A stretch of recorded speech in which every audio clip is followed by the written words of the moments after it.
Boa tarde, mais uma vez, meus amigos.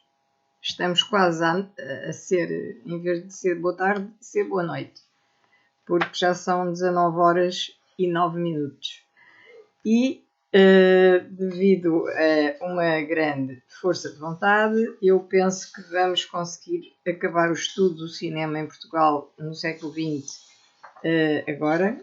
E vou acabar o texto com certeza, extraído do livro Portugal no primeiro quartel do século XX, publicado em 2011 aqui por esta autora, locutora, e vou continuar a ler da parte onde tínhamos parado e que tínhamos falado das capitais, das salas de espetáculos da capital nortenha, e, portanto, tínhamos nos referido ao Cinema Rivoli, ao Palácio de Cristal, ao Olympia e, nos arredores, ao Cine Parque de Gaia. A partir daqui, eu vou falar do que li nos jornais sobre o cinema e temos ainda umas 3 páginas de leitura.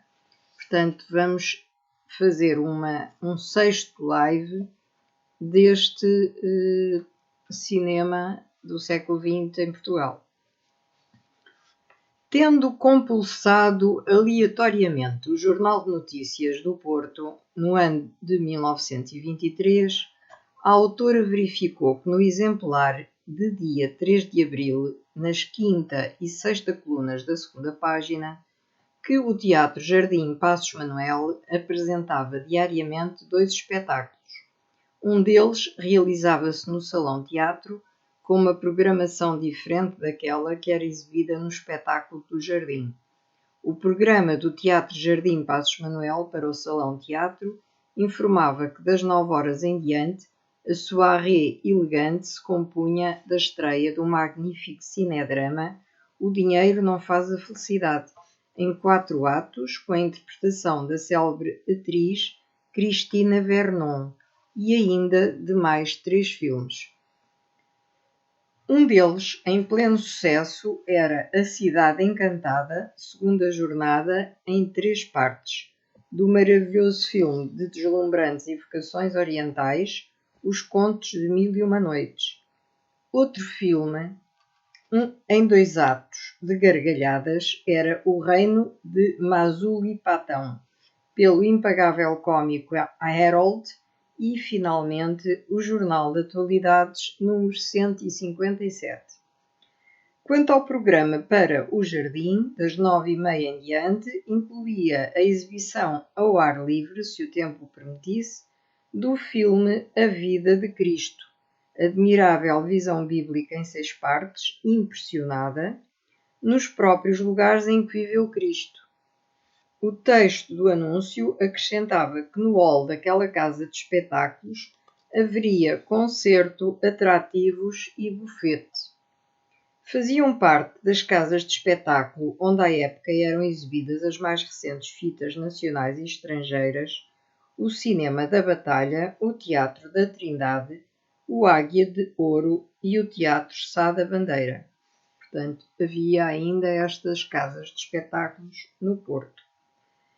Também se podia ler na 8ª coluna da segunda página do Jornal de Notícias do mesmo mês e ano, já atrás citado, que no Trindade a sessão das 9 horas se iniciaria com uma sinfonia a que se seguiria um filme intitulado Pincudo Porteiro e Patriota e ainda outro filme, Força contra Força.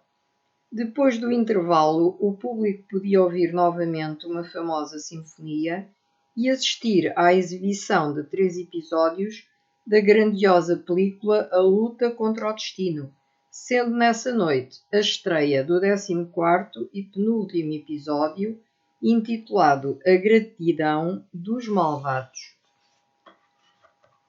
Na 9ª página da mesma, na 9ª coluna da mesma página daquele destacado jornal portuense, surgia a publicidade ou batalha, sublinhando que igualmente nessa noite, às 20h30, seriam exibidos 4 episódios do filme A Luta contra o Destino, que prenunciava a estreia do 14º e penúltimo episódio a que se seguiria o intervalo.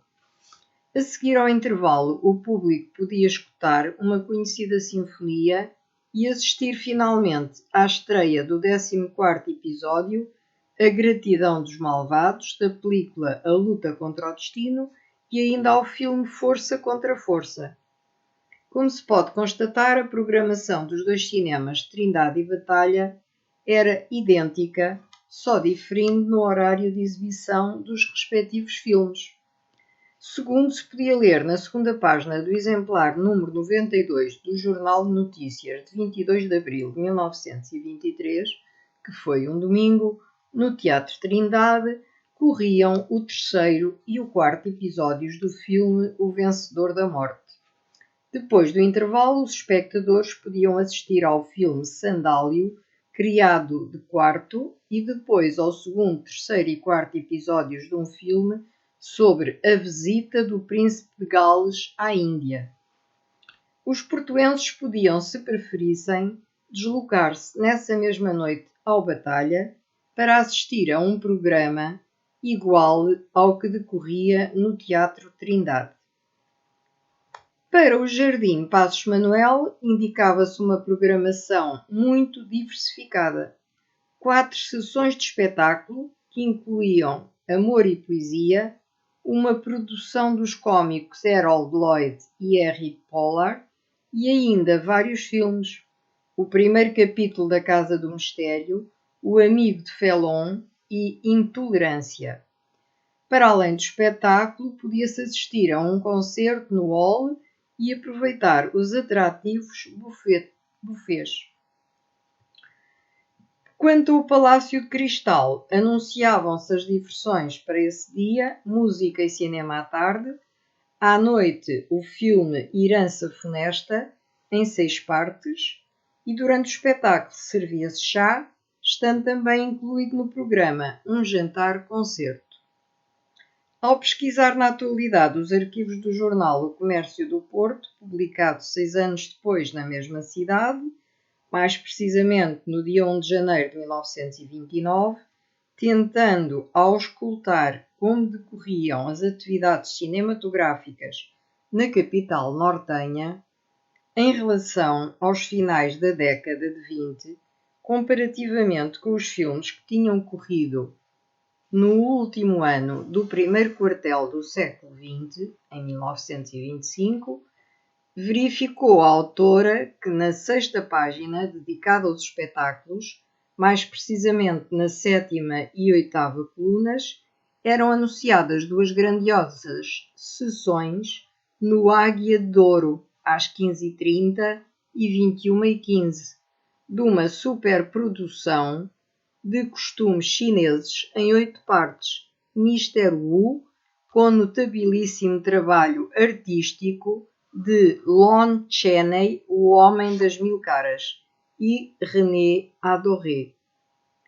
Àquela verdadeira obra-prima da cinematografia moderna seguia-se na mesma sessão mais uma magnífica produção em 7 partes, com Sally O'Neill e Alan Moore, intitulada Soprano Ligeiro, e depois desse filme corria a comédia em 2 partes pela célebre Tropa Fandanga, intitulada Dia de Chuva.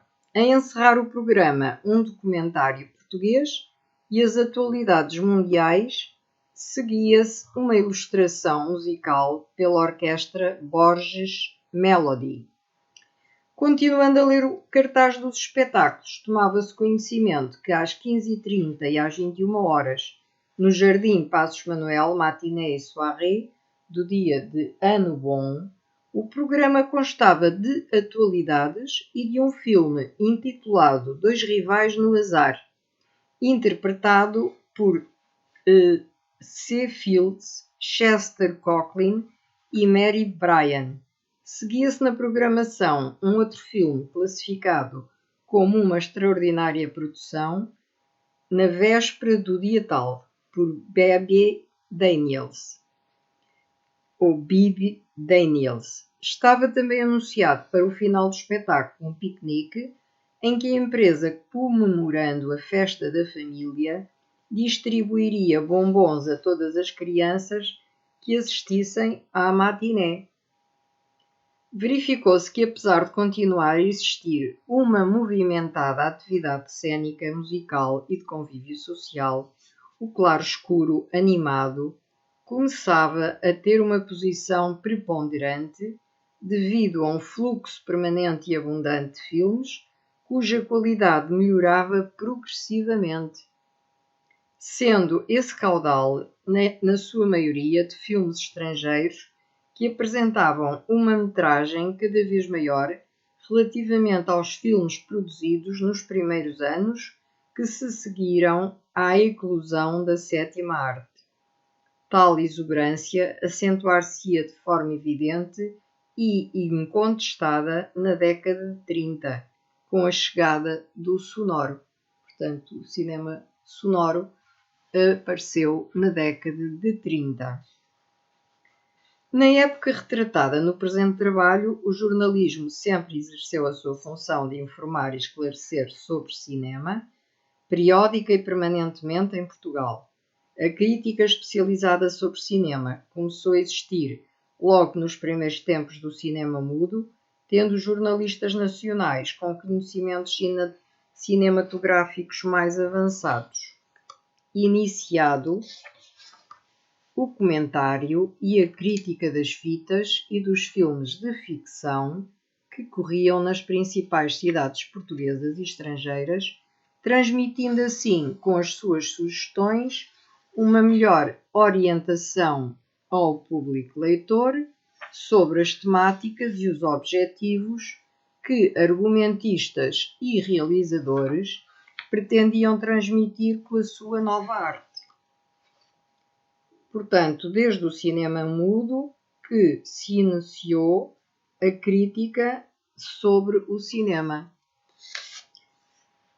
Portanto, os jornalistas, tanto nacionais como internacionais, mas no nosso país os nacionais não deixaram de o fazer, e aqueles que tinham conhecimentos mais avançados sobre cinema que efetivamente escreviam estas críticas aos filmes que eram apresentados na tela.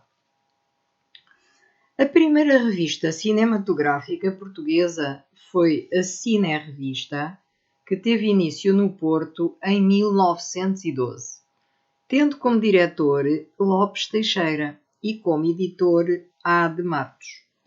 Quanto às revistas de cinema que se editaram no primeiro quartel do século XX em Portugal, durante o período da arte muda, verifica-se que existiram em maior quantidade de 1919 a 1929, podendo salientar-se no ano de 1919, entre muitas outras, as seguintes: Animatógrafo, publicado em Évora, O Cinema em Viseu, Filme em Lisboa e Porto Cinematográfico, de 1919 a 1925, e em 1923, Cineteatro, também em Lisboa, Invicta Cine no Porto, Jornal dos Cinemas em Lisboa, Portugal Cinematográfica em Lisboa, e em 1924, Cinesport, também em Lisboa. Já em 1925, Cinema apenas, o nome da revista, foi editada no Porto. Também em 1926, Sport, Cinema e Teatro se editou no Porto. Em 1927 até 1930, a revista Espetáculo foi também publicada no Porto. Já em 1928, Ar Livre foi publicada em Lisboa, Arte Muda no Porto, Cinéfilo em Lisboa e Cinema em Angra do Heroísmo. Cine Notícia em Lisboa, Imagem em Lisboa e em 1929, curiosamente, o Cine Jornal na Covilhã. Cine-TA ou Cine-T em Ponta Delgada, Espetáculo em Coimbra, Filmagem em Faro, o Filme Completo em Lisboa, Jornal de Cinema na Figueira da Foz, Vila Real de Santo António e Portimão.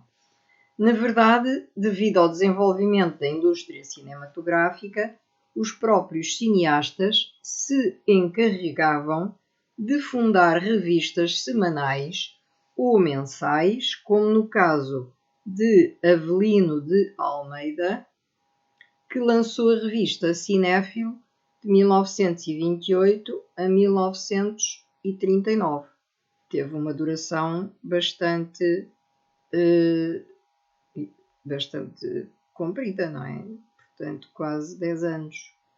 11 anos.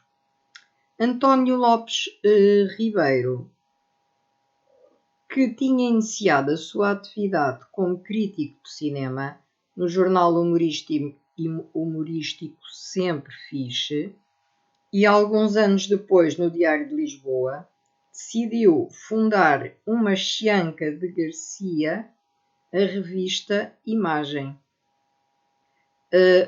Com Chianca de Garcia, sim, ele. Portanto, fundaram os dois a revista Imagem. Portanto, vou renovar o que disse. António Lopes Ribeiro, que tinha iniciado a sua atividade como crítico de cinema no jornal humorístico Sempre Fixe, e alguns anos depois no Diário de Lisboa, decidiu fundar com Chianca de Garcia a revista Imagem, que durou de 1928 a 1932. Das revistas estrangeiras representadas em Portugal, poder-se-ão destacar a Ciné Magazine, que era francesa, a Ciné Mundial, que era uma revista americana, editada em Espanha, assim como a revista brasileira Cinearte, dirigida por Ademar Gonzaga. Também a revista francesa Temps, que também era lida com muita intensidade em Portugal. Não foram somente as revistas que dedicaram as suas capas e os seus artigos ao cinema e, na maioria das vezes, apresentaram entrevistas sobre a sétima arte. Na realidade, também os jornais, como o Diário de Lisboa, acima citado, o Diário de Notícias, o Século, entre outros, concediam espaços às temáticas cinematográficas e entrevistavam os mais conhecidos atores, argumentistas e realizadores nacionais e estrangeiros. Portanto, este tema cinema foi versado por muitos jornais e revistas e teve muita aceitação do público leitor. Em Portugal foram muitos os periódicos que se dedicaram à promoção de figuras relevantes do mundo artístico, quer através dos artigos que sobre eles escreviam ou de reportagens realizadas no auge do acontecimento, como no início de filmagens ou da estreia de bons filmes, onde essas personagens participassem.